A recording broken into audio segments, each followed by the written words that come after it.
legend from our southern Tamil Nadu, part of Tamil Nadu. Ravichandran Ashwin நான் தான் சொல்றேன். So almost பார்த்தீங்க அப்படின்னா ஒரு ஒரு ட்ரெமெண்டஸ் ஒரு கெரியர் வந்துட்டு ஒரு எண்டுக்கு வந்திருக்கு. ஸோ நீ அதை பத்தி என்ன நினைக்கிறீங்க? ரவிச்சந்திரன் அஸ்வினை பத்தி நீங்க என்ன நினைக்கிறீங்க? உங்களோட தாட்ஸ். நல்ல ஒரு லெஜெண்ட். விராட் கோலிக்கு வந்து ஹோம் டாமினன்ஸ்ல காரணமா இருந்தாரு ஒன் பார்ட் அவரு. Okay. 537 test wickets, 765 overall international wickets. போனதுன்னு ஒரு டிசைட் பண்ணிட்டாரு. மேபி வந்து அவரு இந்த சீரீஸ் முடிஞ்சதுக்கு அப்புறம் போயிருக்கலாம். அது ஏன் வந்து திடீர்னு பிட்வீன் த சீரீஸ்ல போனாருன்னு தெரியல. ஓகே. இந்த மாதிரிதான் டோனி 2014 பண்ணாரு. அந்த மேட்ச் தோத்ததுக்கு அப்புறம் அவரே வந்து ரிலீவ் ஆயிட்டாரு. சோ அதே மாதிரி வந்து இப்போ அஸ்வின் போயிருக்காரு.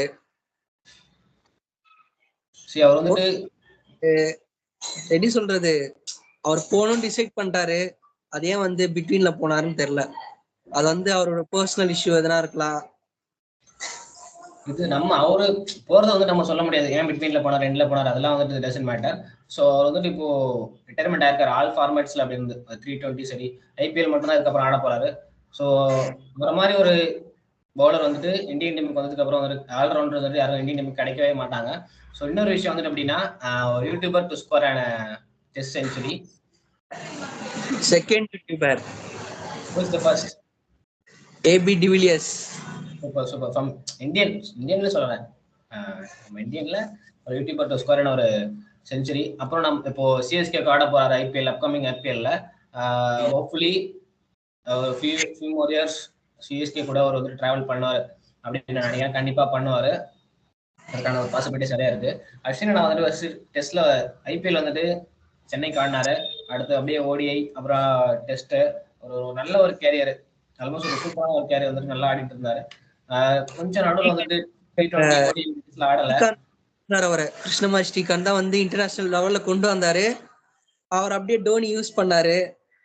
நல்ல ஒரு சரி, சிஎஸ்கேக்கும் சரி ஒரு டெஸ்ட் பவுலரா இருந்தாரு. has played a major role. அஸ்வினோட கேரியர்ல வந்து இந்த அளவுக்கு வந்து ஒரு மேல வந்திருக்காரு அப்படின்னா சிகாஷாரும் சரி, சென்னை சூப்பர் கிங்ஸும் சரி, ஒரு பெரிய ஒரு பிளாட்ஃபார்ம் மாதிரி ஒரு பெரிய ஒரு மேஜர் ரோல் பிளே பண்ணிருக்காங்க அப்படின்னு நம்ம சொல்லியே ஆகணும். இப்போ ஒரு ரிட்டையர் ஆகிட்டாரு. ஸோ இனிமேல் வீடியோஸ் நிறைய பார்ப்போம். பார்க்க தானே போறோம், பார்க்காம இருக்க போறோம். நிறைய வீடியோஸ் கண்டென்ட்ஸ்லாம் வரும். ஒரு யூடியூப் சேனல்ஸ் இருந்து பார்ப்போம். நம்ம ஒரு ஃபாலோ பண்ணுறோம். அந்த வீடியோ வெயிட் பண்றேங்க. அவரு இன்டு த கிரவுண்ட்ல விட அவுட் சைட் த கிரவுண்ட் அவர் அந்த ஒரு விஷயம் தான் வந்துட்டு அவர் எனக்கு ரொம்ப வந்துட்டு இன்ஸ்பயர் பண்ணுச்சு. அவரு பேசுற விதமா இருக்கட்டும், அவர் way he is conveying the match எப்படி கொண்டு போறோம், மேட்ச் எப்படி நம்ம லைஃப் வந்து எப்படி அணுகணும், அவர் பேசுற விதம் வந்து ரொம்ப ஒரு இன்ஸ்பயரா இருந்துச்சு. மற்றது வரைக்கும் சிஎஸ்கே அகாடமி வர வச்சிருக்காரு. மேபி அங்க இருக்கிற ட்ரெயின் பண்ணலாம் ஸ்டூடெண்ட்ஸை. He'll be playing a major role. CSK அகாடமில வந்து ஒரு பெரிய ஒரு பிளே பண்ணுவாரு. பார்ப்போம். இன்கேஸ் நமக்கு இந்த வருஷம் டிக்கெட் கிடைச்சது அப்படின்னா நம்ம அவரை பார்க்க முடியுமான்னு சொல்லிட்டு பார்ப்போம். Let us try. ஒரு அவுட்ஸ்டாண்டிங் கெரியர் வந்துட்டு இப்போ ஒரு எண்டுக்கு வந்திருக்கு. ஒரு எப்படி சொல்றது, அந்த 2013 சாம்பியன்ஸ் ட்ராஃபி தான் வந்துட்டு இப்போ எப்பவுமே வந்துட்டு ஒரு ரிமார்க்கபிள் ஒரு இன்னிங்ஸ். இங்கிலாந்து கூட லாஸ்ட் ஓவர் வந்துட்டு அஸ்வின் பவுல் பண்ணுவாரு. சரியான ஒரு பவுல். நான் வந்து அந்த டோர்னமெண்ட்ல வந்து விக்கெட்டே எடுக்கல, அவ்வளவா விக்கெட்ஸ் வரல. அப்போ வந்து ஜடேஜா வந்து அவரோட பீக் லெவல்ல இருந்தாரு விக்கெட்ஸ் எடுக்கிறதுல. ஆனா டோனி வந்து என்னை நம்பி லாஸ்ட் ஓவர் கொடுத்தாரு. அது வந்து அவரு எப்பவுமே சொன்னாரு. அவர் லாஸ்டா ஆடினது வந்து லாஸ்ட் செஞ்சுரி வந்து சேப்பாக்ல அடிச்சாரு.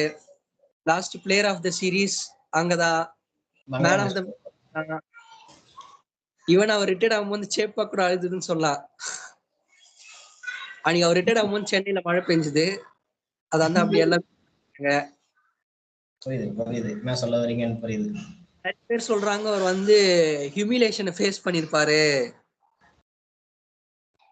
எக்ஸ்பர்ட்ஸ் நிறைய பேர் சொன்னாங்க, ஒரு 500 விக்கெட் மேல எடுத்திருக்கேன், எவ்வளவு சாதனை பண்ணிருக்கேன், நிறைய ஃபைட்டர் எடுத்திருக்கேன், தேவைப்படுற நேரத்துல அடிச்சு குத்துருக்கேன். அப்படியே வந்து அது எவ்வளவு பண்ணிட்டு வந்து அவரோட பிளேயிங் லெவல்ல கன்சிடரேஷன் இல்ல, நம்ம வந்து அது வந்து ஒரு ஹியூமிலேஷன் ஃபேஸ் பண்ண அப்படின்னு சொன்னாரு. ஃபாதர் ரவிச்சந்திரன் கூட சொன்னார். அத எனக்கு வந்து ஷாக்கா ட்ரீட்மெண்ட் கொடுத்தது. உள்ள என்ன நடந்ததுன்னு அது கம்பீருக்கும் கடவுளுக்கும் மட்டும்தான் தெரியும், அஸ்வினுக்கு தான் தெரியும். நீங்க ஆனா அவர் இன்னும் ஒரு 3 to 4 இயர்ஸ் டெஸ்ட் மேட்ச் ஆடிக்கலாம். அஸ்வின் நல்ல ஒரு ஃபிட்னஸ் எல்லாம் இருக்கு, சரியான ஒரு bowler, நல்ல bowler. வின்னர் தான், ஃபிட்னஸ் இஷ்யூலாம் ஒன்றும் கிடையாது.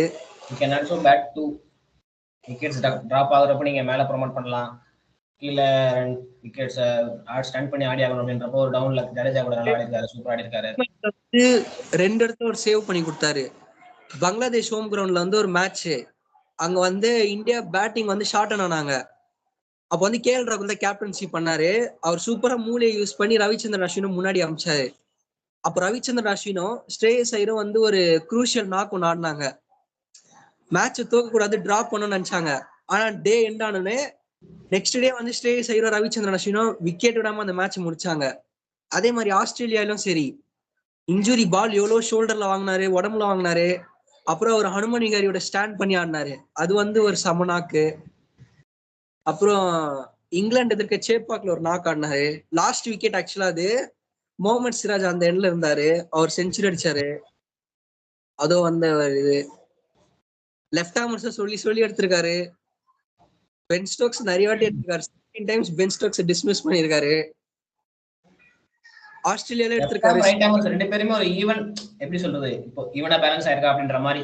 இங்க 236 இங்க 237 நினைக்கிறேன் something wickets. Left arm batsman, right batsman சொல்லிட்டு right arm batsman perfectly balance அப்படின்ற மாதிரி ஒரு மீம் ஒன்று பார்த்தா நல்லா இருந்துச்சு. சூப்பரா போட்டிருக்காரு. ரைட் ஹேண்ட் பேட்ஸ்மேன் சரி, லெஃப்ட் ஹேண்ட் பேட்ஸ்மேன் சரி, ரெண்டு பேருமே நல்லா போட்டிருக்காரு. இன்னொரு விஷயம் வந்துட்டு அவர் சொன்னார் என்ன அப்படின்னா, நம்ம வாழ்க்கை வந்து ஒரு சர்க்கிள் அப்படின்றது வந்துட்டு ஒரு அஸ்வின் லைஃப்ல வந்து ஒரு ரியலா நம்ம பாக்குறோம். இப்ப என்ன தெரியுது, சிஎஸ்கேல கெரியர் எங்க ஸ்டார்ட் பண்ணாரோ திரும்ப வந்துட்டு இப்போ சிஎஸ்கேல ஆரம்பிச்சு பஞ்சாப் ஆடி, டெல்லிக்கு ஆடி, ராஜஸ்தான் ஆடி, லாஸ்டா திரும்ப வந்துட்டு இப்போ சிஎஸ்கேக்கு வந்துட்டு மறுபடியும் ஆட போறாரு சேப்பாக்ல ஹோம் கிரவுண்ட்ல. ஸோ அவருக்கு வந்துட்டு ஒரு இதோட ஒரு பெரிய விஷயம் வந்துட்டு ஒரு ஒரு ஹியூமன் கிடைக்காது அப்படின்ற மாதிரி எனக்கு தோணுது. ஏன்னா ஸ்டார்ட் பண்ணது தோனி கூட சிஎஸ்கேல, திரும்பவும் வந்துட்டு அவர் எங்க வந்து நிக்கிறாரு லாஸ்ட்ல. இப்போ ஏன்னா எதுலயும் ஆட போறது இல்லை, இன்டர்நேஷனல் மேட்சஸ் ஆல்மோஸ்ட் எதுவுமே ஆட போறது கிடையாது. திரும்ப லாஸ்ட்ல அவர் எங்க வந்துட்டு நிக்கிறாரு அப்படின்னா திரும்பி வந்துட்டு சேப்பாக்ல நிக்க போறாரு தோனி. ஸோ இதை பத்தி என்ன நினைக்கிறீங்க? அதான் அவரே சொன்னாரு, வாழ்க்கைன்றது ஒரு வட்டம், நான் எங்க ஆரம்பிச்சேன்னு அங்கேயே வந்து நிக்கிறேன் அப்படின்ட்டு. மேபி வந்து இன்டர்நேஷனல்ல வந்து அவருக்கு வந்து ஒரு ஃபேர்வெல் கிடைக்காம இருக்கலாம். ஆனா வந்து சேப்பாக்கு அவர் கண்டிப்பா ஒரு ஃபேர்வெல் கொடுக்கும்னு நான் நினைக்கிறேன். கண்டிப்பா. ஆனா இந்த மாதிரி வந்துட்டு ஒரு விஷயம் அமையறதுலாம் வந்துட்டு ஒரு எப்படி சொல்றது, ஒரு ரொம்ப ரொம்ப பெரிய விஷயம் இந்த மாதிரி நடக்கிறதெல்லாம் வந்து. ஏன்னா எங்க கெரியர் நம்ம ஸ்டார்ட் பண்ணோமோ திரும்ப வந்து நம்ம அங்கேயே வரோம், coming to the starting point அப்படின்றது வந்துட்டு ஒரு ரொம்ப ரொம்ப ரொம்ப பெரிய விஷயம். அவர் வந்து he may be feeling very happy for this. மறுபடியும் அதே தமிழ்நாட்டுல இருந்து நிறைய கிரிக்கெட்டர்ஸ் வந்திருக்காங்க, டாமினேட் பண்ணிருக்காங்க. தினேஷ் கார்த்திக் வந்தாரு, விஜய் சங்கர் வந்தாரு, நிறைய பேர் வந்திருக்காங்க. ஆனா வந்து அவங்க வந்து டிசப்பியர் ஆயிட்டாங்க. அவங்க போனது ஒண்ணு அவ்வளவு பெருசாலாம் வழி கொடுத்துருக்காது. ஸ்ரீகாந்துக்கு அப்புறம் தமிழ்நாட்டுல இருந்து ஒரு பிளேயர் ரிட்டையர்ட் ஆகி அவங்க மோஸ்டா ஹர்ட் ஆனது வந்து ரவிச்சந்திரன் அஸ்வின் தான். ஏன்னா நீங்க வந்து அவருக்கு வந்து ஃபேன்ஸ் இருக்கலாம், ஆல் ஓவர்ல இந்தியா இருக்கலாம். ஆனா வந்து நான் பார்த்தேன் ஒரு இப்போ வரைக்கும் சொல்றேன், இன்ஸ்டாகிராம்ல வந்து நிறைய வந்து ஹிந்திக்காரங்களாம் வந்து அவர் ரீல்ஸ் போடுறாங்க, ஏன் ரிட்டர்ன் ஆனீங்க எவ்வளவு சீக்கிரம். ஆக்சுவலா அதே மாதிரி வந்து ஆக்சுவலா இந்த மேட்ச் வந்து நினைக்கிறேன் மழை பெஞ்சிட்டு இருந்தது வந்து ஆமா. அதே மாதிரி வந்து அவர் சொல்லிட்டு இருந்தாரு, என்ன பேசிட்டு இருந்தாரு தெரியல, ஸ்டார் ஸ்போர்ட்ஸ்ல காமிச்சிருந்தாங்க. கட்டிலாம் பிடிச்சாரு விராட் கோலி. சோ அப்பவே தெரிஞ்சிச்சு அவர் ரிட்டையர் ஆக போறாருன்ட்டு. சரி எதுக்கு கன்ஃபார்ம் ஆகட்டும்னு சொல்லி வெயிட் பண்ணேன். பார்த்தா திடீர்னு வந்து பிரஸ் கான்ஃபரன்ஸ்ல வந்து உட்காந்துட்டார் ரோஹித் சர்மா பக்கத்துல. ரோஹித் சர்மா வந்து நல்லா தான் யூஸ் பண்ணாரு. மேபி வந்து கோச் செட் ஆகாம இருந்திருக்கலாம். இந்த மாதிரி ஒரு டியோ வந்து நம்ம இதுக்கப்புறம் கிரிக்கெட் இதுலயே வந்துட்டு பார்க்க முடியாதுன்னு தோணுது. ரவீந்திர ஜடேஜா அண்ட் ரவிச்சந்திரன் அஸ்வின், இவங்க ரெண்டு மாதிரி ஒரு ஆல்ரவுண்டர்ஸ் வந்து நம்ம இதுக்கப்புறம் பாக்குறது அப்படின்றது ஒரு ரொம்ப ரொம்ப விஷயமா இருக்கு. இந்தியன் கிரிக்கெட்ல இல்ல, வேர்ல்ட் கிரிக்கெட்லயே சொல்றேன். ஏன்னா நீங்க பாத்துருக்கீங்களா இந்த மாதிரி ஒரு டெஸ்ட்ரக்டிவ் ஒரு டியோ. ஏன்னா ரவிச்சந்திரன் அஸ்வின், ரவீந்திர ஜடேஜா, இந்த ரெண்டு மாதிரி ஒரு ஸ்பின்னர்ஸ், ஒரு ஆல்ரவுண்டர்ஸ் நீங்க எந்த டீமே பார்க்க முடியாது, இதுக்கப்புறமும் பாக்குறது ரொம்ப கஷ்டம். அது இவருன்னு சொல்ல முடியாது, நிறைய பேருக்கு வந்து சூட் ஆயிருக்கு. ஜேம்ஸ் ஆண்டர்சன் இருக்கும்போது ஸ்டூவர்ட் பிராட் ரிட்டையர்ட் ஆனது கரெக்ட். அது வகையில இதுதான். இப்போ இந்த கொஸ்டின் கேட்கறேன், அது தப்பா நினைக்க வேணாம் யாரும். ஜடேஜா ஆல்சோ கேன் இந்த மாதிரி கொடுக்க சான்சஸ் இருக்கா? he can play ஒரு 3 to 4 இயர்ஸ் ஆடலாம், என்னோட பர்சனல் தாட்டை சொல்றேன். நீங்க என்ன நினைக்கிறீங்க? அது வந்து அவர் தான் டிசைட் பண்ணோம். அதான் டிசைட் பண்ணணும். இல்ல நான் எதுக்காக கேட்டேன் அப்படின்னா, இப்ப பிராட் வந்துருச்சு. மேபி அவரும் அந்த ஹியூமிலேஷனை ஃபேஸ் பண்ணிருப்பாரு. 300 விக்கெட் எடுத்திருக்கேன், டீமுக்கு ஆடி கொடுத்துருக்கேன், உட்கார வைக்கிறது வந்து அவரும் அதே தான் ஃபேஸ் பண்ணிருப்பாரு. ஏன்னா வந்து முன்னாடி இப்ப இந்தியா ஒன்னும் ஃபர்ஸ்ட் டைம் இல்ல ஆஸ்திரேலியா வர்றது. ஆல்ரெடி ஆடி இருக்காங்க ஆஸ்திரேலியால. அஸ்வினும் ஆடி இருக்காரு ஆஸ்திரேலியால, ஜடேஜாவும் ஆடி இருக்காரு ஆஸ்திரேலியால. நீங்க பழைய ரெக்கார்ட்ல எடுத்து பாத்துருக்கலாம். ஆனா வந்து ஏன் மேல நம்பிக்கை வைக்கல? அவர் சொல்றீங்க, அஸ்வின் சொல்றீங்க எல்லாம் அவர் ஒன்னும் சேனால எதுவும் பண்ணல அப்படின்ட்டு. அவர் விக்கெட்ஸ் எடுத்தது மோஸ்ட்லி அங்கதான் இது பண்ணிருக்காரு. விராட் கோலிக்கு அப்புறம் அவர் அந்த இடத்த டாமினேட் பண்ணிருக்காரு, whether it's bat or ball. Left armers நீங்க சொல்லவே வேணாம், லெஃப்ட் ஆர்மர்ஸ் ஆகும்னு சொல்லி கோலி அவர் நல்லா தான் யூஸ் பண்ணாரு. ஈவன் டு ராகுல் டிராவிட அவர் நல்லா தான் யூஸ் பண்ணாரு, கம்பீர் அவர் யூஸ் பண்ணல. ஏன்னா நீங்க வந்து 2010ல இருந்து இப்ப வரைக்கும் எந்தெந்த மேட்ச்லாம் இந்தியா ஹோம் சீரிஸ் ஆடினாங்களோ அதெல்லாம் வந்து அஸ்வினோட பங்களிப்பு இருக்கு. அதுல இருந்து அவர் சொல்லுவாரு, நான் தோத்துனாலும் சரி ஜெயிச்சாலும் சரி. அவர் யூடியூப் சேனல்லே சொன்னாரு, நான் வந்து என்னோட கிரிக்கெட்டிங் கரியர்லயே நியூசிலாண்டோட ஆடினதுதான் என்னோட வந்து ஒர்ஸ்ட் சீரீஸ். நான் வந்து டிஎன்பிஎல்ல ஓபன் பண்ணேன், டிஎன்பிஎல்ல மிடில் ஆர்டர் வந்தேன், என் பேட்டிங் இம்ப்ரூவ் பண்ணேன். ஆனா அது என்னாலயே அதை வந்து கொண்டு போக முடியல, ஒரு லோ ஆர்டர் பேட்டரா என்னால வந்து அது கொண்டு போக முடியலன்னு அது அவரே சொன்னாரு. கம்ப்ளீட்லி டாமினேட் பண்ணாங்க அவங்க, அவங்களோட டிஎன்பிஎல்ல அவங்க தான் டிராஃபி வின் பண்ணாங்க. Complete domination. ஒரு அஸ்வினோட பேட்டிங் பயங்கரமா இம்ப்ரூவ் ஆயிருந்துச்சு. சூப்பரா ஆடிந்தாரு. ஓப்பனிங்ல வந்தாரு, விக்கெட் செட்டப் 1-1 ஆனாரு. சூப்பரா ஒரு பேட்டிங் வந்து ஒரு டிஃபரெண்டா தெரிஞ்சிருந்தாரு இந்த வருஷம் டிஎன்பிஎல்ல. So I think he will அந்த சேம் வந்து நம்ம சேப்பாக்ல என்ன எதிர்பார்க்கலாம்னு நினைக்கிறேன். அப்கமிங் ஐபிஎல்ல எல்லோ ஜெர்சியில் ஆட போறாரு. மறுபடியும் எங்க ஆரம்பிச்சோன்னா திரும்பி அங்கேயே வந்து நிக்கிறேன் அப்படின்ற மாதிரி ஒரு சிச்சுவேஷன் இப்போ அவருக்கு அமைஞ்சிருக்கு. ஹோப்ஃபுல்லி மோஸ்ட்லி எல்லா லெஜெண்ட்ஸும் அந்த மாதிரி தான். ஒரு ஃபேர்வெல் மேட்சே கிடைக்கல. ஒரு ஷிகர் தவானத்துக்கோ, ஒரு கம்பீர் எடுத்துக்கோ, யுவராஜ் சிங், டோனி, இப்போ இந்த லிஸ்ட்ல வந்து அஸ்வின், இவங்களுக்கு யாருக்குமே ஃபேர்வெல் மேட்சே கிடைக்கல. ஸோ மேபி தோனி அதுக்கு தான் வெயிட் பண்றாரு போல, ஒரு நல்ல கப் அடிச்சுட்டு போலாம் அப்படின்ட்டு. அவரு ஃபேர்வெலுக்காக ஆடுற மாதிரி தெரியல கேட்டீங்க அப்படின்னா. அவர் வந்துட்டு கம்ப்ளீட்லி வந்துட்டு அவரோட ஃபேன்ஸ்க்காக மட்டும் தான் பண்றாரு அப்படின்ற மாதிரி எனக்கு தோணுது. Completely and love toward CSK. அவர் சிஎஸ்கே மேலே எவ்வளோ ஒரு அஃபெக்ஷன் லவ் வச்சிருக்கா அப்படின்றத மட்டும்தான் பார்க்க முடியுது இந்த இடத்துல வந்துட்டு. சரினா அவர் வின் பண்ணாது எதுவுமே இல்லை. ஃபார்மேட் ட்ராஃபி வின் பண்ணிட்டாரு. Only captain to win all format trophy. இதுக்கப்புறம் யாரும் அந்த இடத்துக்கு வருவாங்களா அப்படின்னு கேட்டா என்ன ஒரு 20-30 வருஷத்துக்கு சான்சஸ் நோ. என்ன கேட்டா விராட் கோலி சான்சஸ் இருந்துச்சு, பட் இப்போ ஒரு கேப்டன்சியே கிடையாது. ஸோ ஃபியூச்சர்ல வந்துட்டு அவரு maybe bad comments. Virat Kohli வந்து எல்லாமே தட்டினாரு. T20யோட டோனி ஆவரேஜ் தட்டினாரு, வின்னிங் ஸ்ட்ரீக்க, ஓடிஐ தட்டினாரு, டெஸ்ட் பியூரா டாமினேட் பண்ணாரு. அதாவது டோனி கேப்டன்சில இருக்க டெஸ்ட் மேட்ச்க்கும் விராட் கோலி இருக்கிற டெஸ்ட் மேட்ச்க்கும் கம்ப்ளீட்லி டிஃப்ரெண்ட். இன்னொரு விஷயம் வந்துட்டு ஒரு லோயர் ஆர்டர் பேட்ஸ்மேன் வந்துட்டு ஒரு 50+ ஒரு ஆவரேஜ் அப்படின்றதுலாம் வந்துட்டு ஒரு கனவு தான் மேக்ஸிமம் எல்லாருக்குமே. நீங்க ஏன்னா அவரு ஸ்டார்டிங்ல தோனி ஓப்பனிங்ல ஆடினாரு, அதுக்கப்புறம் வந்துட்டு அவர் கீழே ப்ரொமோட் பண்ணிட்டு கீழே ஆடிட்டு மேலே யங்ஸ்டர்ஸ்க்கு மேலே சான்சஸ் கொடுத்தாரு. ஸோ அவர் ஒரு ஃபோர் டவுன் ஒரு 3 விக்கெட் அதுக்கப்புறம் ஆடி ஒரு 50+ ஆவரேஜ் வைக்கிறது அப்படின்றது ரொம்ப ரொம்ப ஒரு பெரிய விஷயம். ஒரு 10,000 இன்டர்நேஷனல் ரன்ஸ்க்கு மேலே அடிச்சிருக்காரு ஓடியில். ஒரு நல்ல ஒரு பேட்ஸ்மேன். ஸோ அஸ்வின் நான் பார்ப்போம் சேப்பாக்ல. He'll be playing all matches, nearly 7 to 8 matches வந்து ஹோம் கிரவுண்ட்ல நடக்கும் அப்படின்னு நினைக்கிறேன். சிஎஸ்கே கண்டிப்பாக குவாலிஃபை ஆகிடும். அதுல இவ்வளோ கான்ட்ரிபியூஷன் கண்டிப்பாக இருக்கும். அதுவும் சேப்பாக்ல 7-8 மேட்ச் ஆட போராடும் போது 3 ஸ்பின்னர்ஸ், 10 டீம்ஸ், ஒரு டீமோட 2 மேட்ச், 3 ஸ்பின்னர்ஸ், 16 மேட்சஸ்ல 8 மேட்சஸ் ஆடுவாங்க கன்ஃபார்மா. மறுபடியும் அஸ்வினும் ஜடேஜா வந்துட்டு நம்ம எல்லோல பார்க்க போறோம். இது ரொம்ப ரொம்ப ஒரு ஹாப்பியான விஷயமா இருக்கும் எல்லா ஃபேன்ஸுக்கும். சரி, hopefully he will be playing. Unexpected தான். ஏன்னா அவரே வந்து நேற்று ஆஸ்திரேலியன் மீடியால சொல்லியிருந்தாரு. எனக்கு வந்து அவர் சொன்னது வந்து ஷாக்கிங்கா இருந்தது. பிரஸ் கான்ஃபரன்ஸ் ஒரு 5 minutes முன்னாடி தான் எனக்கே தெரிஞ்சது அவர் ரிட்டையர்ட் ஆக போறாருன்ட்டு. மேபி அவருக்கும் வருத்தம், ஆனா சம்திங் ஒரு வருத்தம் இருக்கும். மேபி அந்த உள்ள அது யாருக்கும் சொல்லாம இருக்கலாம். கண்டிப்பா இருக்கும். ஏன்னா ஸ்டார்டிங்ல இருந்து அவங்க 2 பேரும் சேப்பாக்ல தான் ஆடிட்டு வராங்க. சிஎஸ்கே ஆடினாங்க. இந்தியன் டீம்ல 2 பேரும் ஒரு டெஸ்ட்ரக்டிவ் ஒரு லெஃப்ட் ஆம் ரைட் ஆம் பவுலர்ஸ் 2 பேரும் ஒரு காம்போ. ஸ்பின்னர்ஸ்னாலே அஸ்வின் ஜடேஜா அப்படின்ற மாதிரி ஒரு செட் ஆயிடுச்சு இந்தியன் டீம்ல. ஒரு 2010ல 15ல அப்படி இருந்துச்சு. ஒரு நல்ல ஒரு சூப்பரான ஒரு பார்ட்னர்ஷிப் 2 பேர் பண்ணுவாங்க. அஸ்வின் பவர் பிளேல போடுவாரு.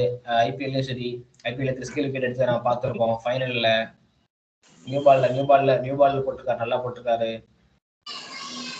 நல்ல ஒரு கான்ட்ரிபியூஷன் பண்ணிருக்காரு நம்ம இந்தியன் டீமுக்காக. இப்போ finally is at Chepauk. So எல்லா மேட்சும் கண்டிப்பா ஆடுவாரு. he will win the trophy, I think so. இந்த வருஷம் சிஎஸ்கே டிராஃபி லிஃப்ட் பண்ணுவாங்க அப்படின்னு தோணுது. பார்க்கலாம். அவரோட லெகசியை வந்து வாஷிங்டன் சுந்தர் கிட்ட கொடுத்திருக்காரு. அதை பத்தி என்ன நினைக்கிறீங்க? துப்பாக்கி எப்படிங்க வாஷி அப்படின்ட்டு சொல்லிருக்காரு. தெரியாது. மேபி அஸ்வினோட லெகசி கேரி பண்ணிட்டு போலாம். தமிழ்நாட்டுல இருந்து அப்புறம் வாஷிங்டன் சுந்தர் தான் அவரோட லெகசியை கேரி பண்ண. ஒருத்தவங்க ரீப்ளேஸ் பண்றது அப்படின்றது வந்துட்டு இப்போ கோலினா ஒண்ணுதான், சச்சின்னா ஒண்ணுதான். அதை ரீப்ளேஸ் பண்றது வந்து ரொம்ப ரொம்ப கஷ்டம். மேபி அவங்கள மாறி அப்படின்னு சொல்றாங்களா, அந்த மாதிரி மேபி வர சான்சஸ் இருக்கு. தவிர நீ சொன்ன மாதிரி இப்போ அஸ்வினுக்கு அப்புறம் தமிழ்நாட்டுல வாஷிங்டன் ஒரு பெரிய பவுலர் ஆவார், கண்டிப்பா சான்சஸ் இருக்கு. பட் ஆனா அஸ்வினா வாரா அப்படின்னு கேட்டா அதுக்கான ஆன்சர் வந்துட்டு யாருக்கிட்டுமே இருக்காது. அதுக்கு ரொம்ப difficult answer for question, two difficult to fill other shoes. இன்னொருத்தர் ஷூஸ் நம்ம ஃபில் பண்ணவே முடியாது. அதுக்கு ஒரு எக்ஸாம்பிள் வந்து ருத்ராஜ் கைக்வாட் வந்து அழகா சொல்லியிருப்பாரு. தோனிக்கு வந்து கேப்டன்சி அவர் கொடுத்தப்போ, ஹேண்ட் ஓவர் பண்ணப்போ, நீங்க இவ்வளவு பெரிய ஒரு டீம் வந்துட்டு லீட் பண்றீங்க, லெகசி வந்து நீங்க லீட் பண்ணீங்க, இப்படி ஒரு சிஎஸ்கே ஒரு டீம் வந்து நீங்க லீட் பண்ண போறீங்க அப்படின்னு சொல்றது. அப்புறம் என்ன சொல்லுவாருன்னா, நான் வந்துட்டு யாரோட ஷூஸையும் ஃபீல் பண்ண முடியாது, நான் வந்து நானா தான் இருக்க போறேன் அப்படின்றத வந்து ஒரு நல்லா சூப்பரா சொல்லியிருந்தாரு. ஸோ வாஷி ப்ரூ கண்டிப்பா ஆடுவாரு, நல்ல நம்பிக்கை இருக்கு. ஸோ பார்ப்போம். நல்லா ஆடுவார். அவருக்கு இன்ஜுரி தான் பொட்டன்ஷியல் டு டூ. ஒரு பேட் ஆடுறதுக்கு நல்ல ஒரு பொட்டன்ஷியல் இருக்கு. ஓப்பனிங் டாப் ஆர்டர்லயும் ஆடலாம், பேட்டிங் டவுன் த ஆர்டர்லயும் ஆடலாம். சரி பார்ப்போம். இன்னும் 2 டெஸ்ட் இருக்கு. 2 டெஸ்ட்ல அவர் ஆடுவார் நினைக்கிறேன். நெக்ஸ்ட் டெஸ்ட்ல மேபி சுப்மன் கில் வந்து ஆட மாட்டாங்க அப்படின்னு தோணுது. சரி ஓகே பார்க்கலாம். வாய்ப்பு இல்ல ஆடுவாங்கயா. ஜெய்ஸ்வால், சுப்மன் கில், நிதிஷ்குமார் ரெட்டி இவங்க அடுத்த 10 மேட்ச் டக் அவுட் ஆனாலும் 11வது மேட்ச் அவங்க பிளேயிங் லெவன்ல இருப்பாங்க. நீங்க என்கேஆர் அடைக்கலாம் தப்பு இல்ல, ஜெய்ஸ்வால் அடைக்கலாம் தப்பு இல்ல. சுப்மன் கில் வந்துட்டு அவர் மேல பர்சனல் வெஞ்சன்ஸ்லாம் எதுவும் கிடையாது. நீங்க பிருத்திவி ஷா வந்துட்டு ஓவர் ரைட் பண்ணி அவனோட கெரியரை க்ளோஸ் பண்ணிட்டீங்க. இஷான் கிஷானுக்கு நீங்க சான்ஸே கொடுக்கல. ருத்ராஜ் கைக்வாடுக்கும் ஒன்றும் பண்ணல. சுப்மன் கில்க்கு பண்றீங்க, பேக்கப் பண்றீங்க. சரி பார்ப்போம். ஹோப்ஃபுல்லி என்ன நடக்குது இந்த 2024ல தெரிஞ்சிடும். டெஸ்ட் சாம்பியன்ஷிப் தோத்ததுக்கு அப்புறம் வெஸ்ட் இண்டீஸ்ல ஆடினாங்க. ஜெய்ஸ்வாலோட டெபியூட் சீரீஸ் நம்பர் 3ல வந்து ஸ்ரேயஸ் ஐயர் தான் ஆட வேண்டியது. ராகுல் டிரைட் வந்து ஸ்ரேயஸ் ஐயரே உட்கார வச்சு கில்ல நம்பர் 3 அனுப்பிச்சிருக்காங்க. ஐ திங்க் அவங்க பிலீவ் பண்றாங்கன்னு நினைக்கிறேன். சுப்மன் வந்து ரொம்ப பிலீவ் பண்றாங்க. பேட்டிங்ல கண்டிப்பா அஃபெக்ட் ஆகும், எதுனா ஒரு இடத்துல அஃபெக்ட் ஆகும். ஏன்னா இது முன்னாடி வந்து புஜாரா ஒரு வால் மாதிரி நின்னாரு நம்பர் 3ல. இப்போ வந்து நிக்கிற பேட்ஸ்மேன் யாரும் இல்ல, எல்லா கோலியை டிபெண்ட் பண்ணாங்க. நானும் டிபெண்ட் பண்ண கோலிய. சோ வயசாக வந்து அது வந்து டிப்பாக தான் செய்யும். வயசாக இல்ல, அவர் இன்னும் எபிலிட்டி, அவர் இன்னும் எபிலிட்டி கண்டிப்பா இருக்கு. அது மேல எந்த சந்தேகமே கிடையாது. அவரு இந்த ஒரு outside off stump balls மட்டும் அவரு நல்லா ஃபோக்கஸ் பண்ணார் அப்படின்னா he can be a great legend. he is already a legend. பாப்போம். லெஜெண்ட் ஸ்டேட்ல தான் இருக்காரு. பாப்போம். லெஜெண்ட் தான். சரி ஓகே, நம்ம இன்னொரு வீடியோல பார்ப்போம். Thank you Ashna for your contribution for Indian team. Final words about this retirement. சிட்னில ஆடி இருக்கலாம். Sydney assist pitch, spin pitch தான். சேப்பாக்ல ஆட போறாங்க. என்னடா சிட்னி வந்துட்டாருங்க, ஆட பார்க்கலாம். சரி ஓகே, ஐபிஎல் பார்க்கலாம். சிஎஸ்கேல நம்ம மறுபடியும் அஸ்வினா, ஜடேஜா அண்ட் தோனி இவங்க 3 பேரும் எப்படி ஸ்டார்டிங்ல பார்த்தோம், மறுபடியும் 3 பேரும் திரும்பி வந்துட்டேன்னு சொல்லு அப்படின்ற மாதிரி என்கிட்ட கொடுக்க போறா. சேப்பாக்ல பார்க்கலாம். Okay, see you in another video. Bye bye.